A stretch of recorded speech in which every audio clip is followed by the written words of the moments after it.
No, but here we are. We are live.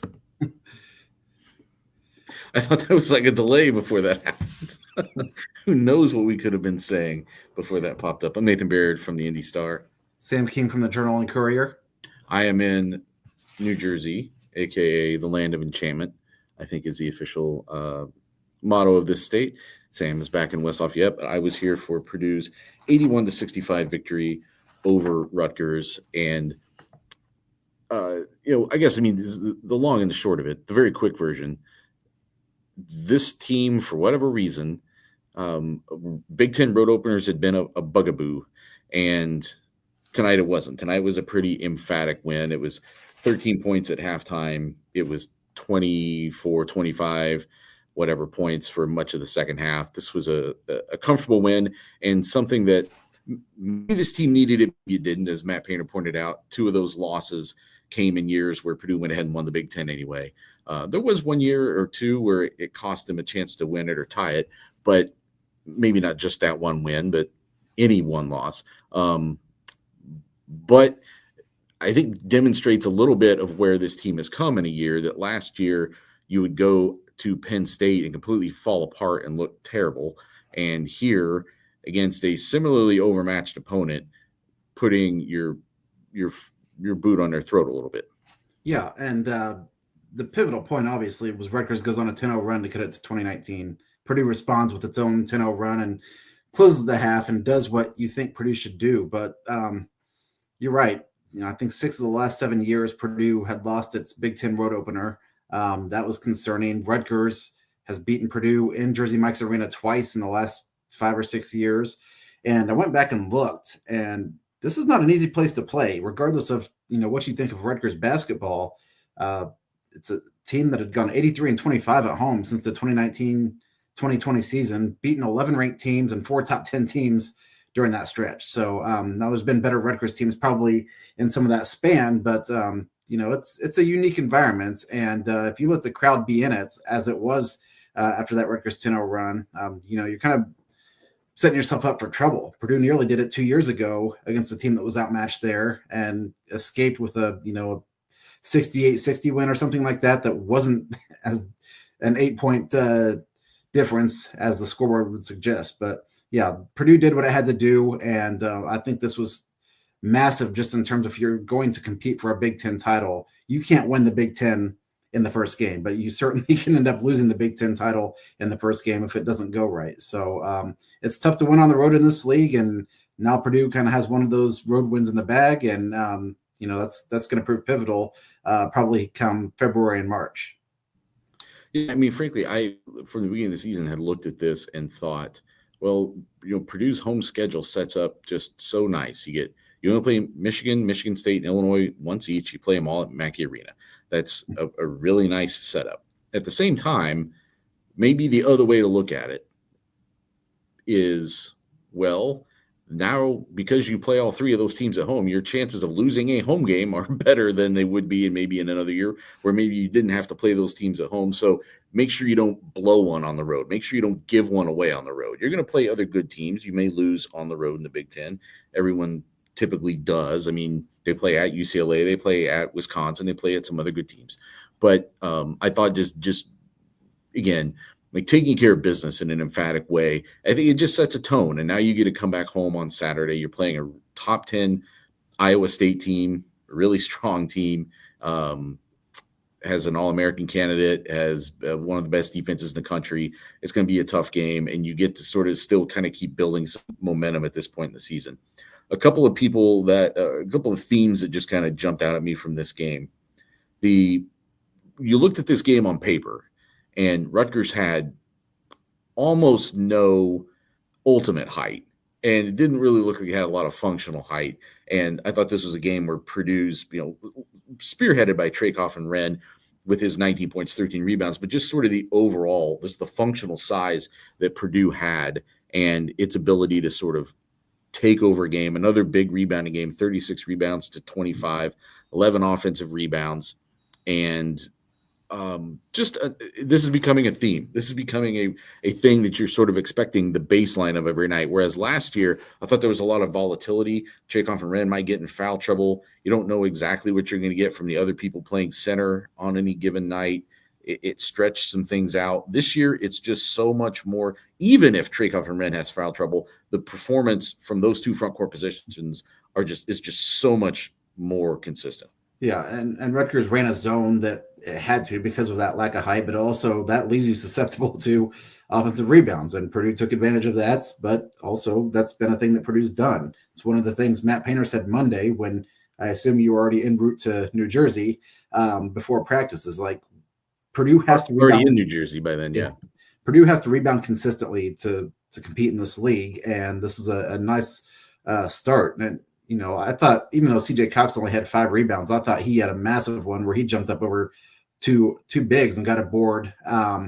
And he's a good rebounding guard. It was a night where Oscar Clough didn't do a whole lot on the glass, but you still got contributions throughout. It was pretty balanced in terms of rebounding, really. A lot of guys had 3 to 5 boards, I felt like. Good thing to see Liam Murphy come back, too, especially being from Staten Island to go to New Jersey to get to come back and play there. Had to feel pretty good. He came in and knocked down his first 3, but it ended up being pivotal because Jack Benter wasn't available. Yeah, I don't know about pivotal, but it was definitely he had to play a bigger role. Entering the game, you felt like it was because you don't have a backup for if he's not playing. Well, yeah, I thought, listen, I know I've already mentioned Chaycoff and Wren in foul trouble a couple of times in just a couple minutes we've been going, and I'm not meaning to harp on that, but it has been, even at times this year, something that has cropped up a little bit. And he's a very physical player, and many nights that works very strongly in his favor. There's other nights where he could run into that issue. If you run into that issue and you don't have Jack Benter, now that does expose you a little bit, because for all the things that Liam Murphy can do with the ball in his hands on offense, you're giving something up on defense. You are with Jack Benter too. Like you usually just are on a lot of matchups. Maybe not so much in this game, though. It might not have cost him that much, but yes, you're right. And I thought it's a bad moment for Jack Benter, who has worked really hard to be in the position where he would get to play a big role in a Big Ten game, and finally to play his first Big Ten game. And now he couldn't play tonight because of illness. I think he was here. They listed him as questionable. He did nothing pregame, so he was not that questionable, obviously. Like by the time they actually got to the arena tonight. We'll see if he's back in game shape for Saturday or not. That could be a factor against Iowa State. But yeah, I think Liam Murphy, especially because he had just been out, I think that's what makes it maybe more that he'd been out for 5 games and now he gets back in and kind of gets his groove going a little bit. The big bench performance of the game, though, was Jakari Harris, who comes in the first half, and over his first 6 games, he had scored, I think, 15 total points and was shooting like 22% from the floor. You felt so bad for the guy because he had worked so hard and had done everything he was supposed to do, I think, to set himself up to have a strong start to the year. He'd come back he learned what he needed to do and needed to learn, I should say, and had progressed and gotten better, especially from a shooting perspective, finished his freshman season stronger than he started it in a lot of ways, and did all the good things in the summer, was building buzz, did good things in preseason, had good performances in the scrimmage, and yet just, law of numbers, somebody has to come off the bench, and CJ Cox got that call to start, and then it started to look a little like a recurrence of what he went through last year, where the minutes are inconsistent and then the shots are inconsistent and then the shot making is inconsistent and it just sort of builds. But he got a little of it back against Eastern Illinois last Friday. And then, his ability to come in and just be confident and knock down shots. And you even saw a little bit of the swagger coming out of him, I thought, when he was making those shots in the first half. He scores 11 points in the first half off the bench. They lead by 13.5. You can do the math on that. Yeah, he was definitely big, and right as soon as he came in the game, he shot through a passing lane, got a steal, went down, and would have been a layup, but it was a goaltending, and I think that kind of got him going. Just an easy win. Even though it didn't technically go through the basket, it's points. And you're right, he was shooting 21.7% until that Eastern Illinois game, he scores 12, and they weren't points that mattered in the outcome of the game. But I think sometimes that's the game that can get you going, where it's like, okay, just go out there and play ball. We're up by 50. Like, there's no pressure, and maybe that got him in a little bit of a groove because he comes in and he hits 3 threes. At a moment where the game's still very much in question because it's kind of a little bit back and forth, and Rutgers hit a couple early threes. So I thought he was a big spark when he came into the game right there, and those 11 points just kind of seemed like bang, bang, bang, all right in a row, and then he didn't score the rest of the night, but that was the shot in the arm Purdue needed in that moment.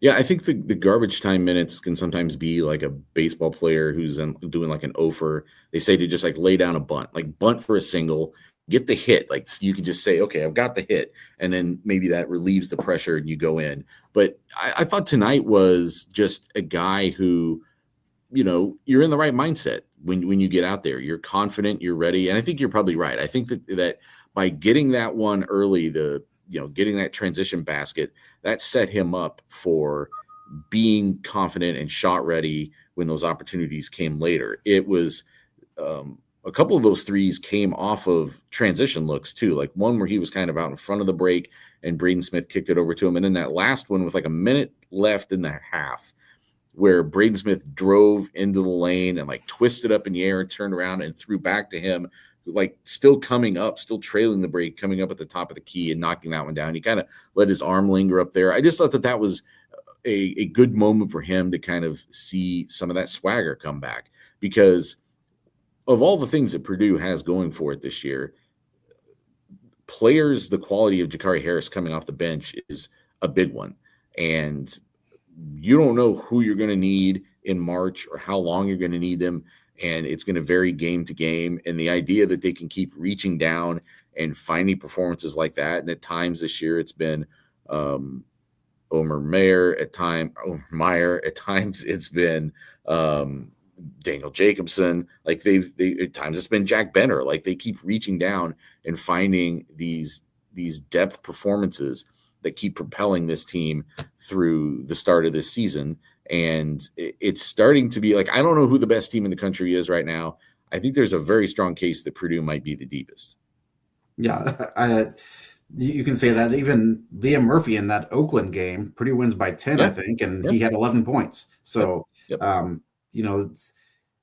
it's these guys who, and it's what they talked about in the summer and what Matt Painter talked about in the preseason is just like, this team is so deep. It gives you a lot of flexibility because going back to the foul trouble, that's a case where Oscar Clough and Daniel Jacobson had 2 in the first half tonight. For the last, 3+ minutes, Trey Kaufman-Wren had to switch over and play the 5 while those guys sit on the bench. So just the fact that he had to play there last year, that gives you some roster flexibility a little bit. And then Liam Murphy came in and played the 4 in that stretch. We've seen Omer Meyer run the point with Braden Smith in the game, kind of as the 2 guard. And, Fletcher Lawyer brought the ball up a couple times, I think even. Jakari Harris was running the point for a few moments in this game. This team can do a lot of different things, and it's not kind of situated where it was 2 and 3 years ago where, okay, Braden Smith has to bring the ball up the floor. Fletcher Lawyer is the other guy in the backcourt. There's a giant tree underneath that we're just going to throw it to and let him do whatever. So a lot more variety than what we've seen from Purdue basketball during this run of success that Matt Painter's had in recent years. My boss, Aaron Ferguson, jumps in on the chat and says the bigs passing has been noticeable this season. And that was something that I had noticed early in this game too. Oscar Clough had an assist early on this game, had a couple of assists, I think, in the first half. He came in averaging over 2 per game. I think he averaged like 2.8 per game last year at South Dakota State. So this is not really anything new for him. He has had that skill and has been utilizing it throughout his career. Trey Kaufman, we've also known to be a really strong passer. And I thought you saw some examples of that tonight too, where, Purdue wasn't just taking the threes against that zone. They were still working to get the ball inside. They weren't going to just, roll over and let, Rutgers not let them get the ball inside. And there were multiple examples where they got the ball inside and then Kaufman is facilitating off of that. He's either dumping it down to Daniel Jacobson for a dunk, or he's kicking it back out to somebody for something from the perimeter. And it's something that gets overlooked because of just how productive they are in the two main box score lines for big men. But all those guys, and Jacob Jacobson's not to that level yet, but I think he has some talent there because I think he's a pretty smart kid, and it is still developing that. But especially the veteran guys, Clough and Coffin Wren, I think it's a real asset what they can do as passers. Yeah, and that's something that Brandon Brantley has worked with these bigs. You have to be a passer.